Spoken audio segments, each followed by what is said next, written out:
గాడిద లాంటి ఈ శరీరము లోబడాలంటే ఏం చేయాలి?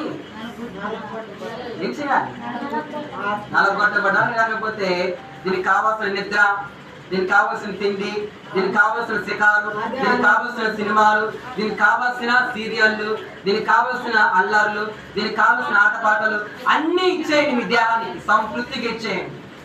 ఇప్పుడు చక్కగా నీ దేహం నీ మాట వింటదా? చెప్పని వింటదా? వినదు. నీ దేహము నీ మాట ఎప్పటికీ వినదు. వినాలని నువ్వు కోరుకుంటున్నావా? ఈ రోజున ఎంతమంది కోరుకుంటున్నారు? చదువుతారా? నా దేహము నా మాట వినాలి. హల్లెలూయా. నేను కూడా దేవునికి స్తోత్రం. ఇంకా వినాలి దేవుడి మాట. అంటే ఇప్పుడు మన శరీరము దేవుడి మాట వినాలి అన్నా మన మాట విని ప్రార్థన